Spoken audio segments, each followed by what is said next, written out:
President Trump pardoned a turkey named Drumstick in the Rose Garden of the White House on Tuesday. Tom Brennan, New York Times, Washington. It began with a familiar pledge. President Trump's audience, he promised, was going to be very proud of him. "Hi, Drumstick," Mr. Trump called out on Tuesday, preparing to exercise his least controversial executive authority. "Oh, Drumstick, I think, is going to be very happy." It ended with characteristic introspection. "I feel so good about myself," the president said softly, appraising his own clemency, laying a hand on the bird after seeking permission to touch it from turkey professionals.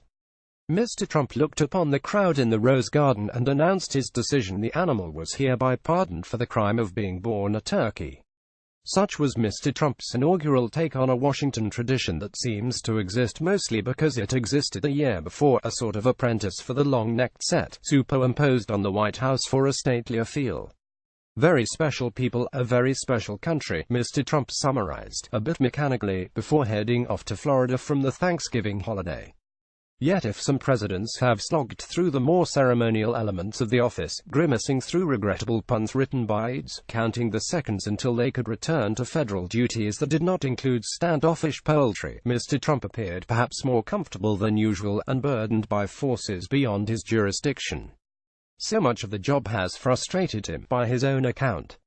He cannot intervene in Justice Department affairs, he has lamented. He cannot browbeat lawmakers into affirming his agenda. Here is something he can control: this turkey lives.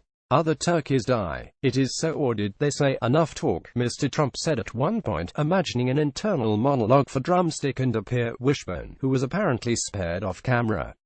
"Please pardon us."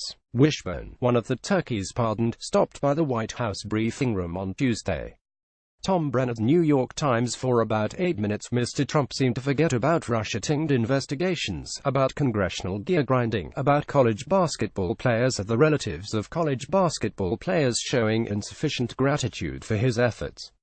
He marveled at the size of Drumstick, 36 pounds. "That's a big bird," admired the animal's appearance. "Beautiful turkey," praised the spot where the turkey would settle, "Gobbler's Rest, beautiful place, and the university that houses it, Virginia Tech, tremendous school." He mentioned Pennsylvania without interrupting himself to note that he had carried the state in a surprise result last year.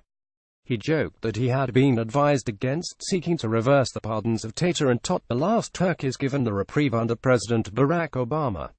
"As many of you know, I have been very active in overturning a number of executive actions by my predecessor," Mr. Trump said. "However, I have been informed by the White House counsel's office that Tater and Tot's pardons cannot, under any circumstances, be revoked." Mr. Trump has stocked his tenure with disarming moments of presidential pageantry, often infusing photo ops with such telling asides, complaining about the news media to the Halloween costume children of the news media looking into an eclipse without protective eyewear because he could not resist sliding behind the wheel of a giant truck on the White House lawn because it seemed like fun. And with Mr. Trump, subtext often has a way of becoming text. There was at least some expectation on Tuesday that he might let fly an ill-conceived groaner about the wisdom of retaining a pardon or two for later, with a special counsel inquiry shadowing his administration.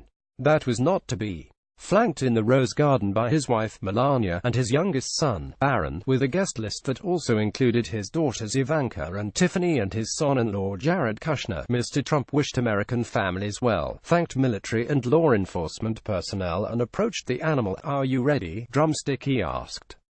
"Okay." He pardoned the bird and began clapping at his act. Others followed. Drumstick began gobbling a bit, tilting its neck back to take it all in. Mr. Trump turned to shake a few hands, when a shout pierced the low hum of pleasantries. "Are you going to pardon any people?" cried a voice near the back, beside a row of cameras. The president smiled, and kept on shaking. A version of this article appears in print on November 22, 2017, on page A13 of the New York edition with the headline, "I feel so good about myself," Trump says as he lets a turkey live.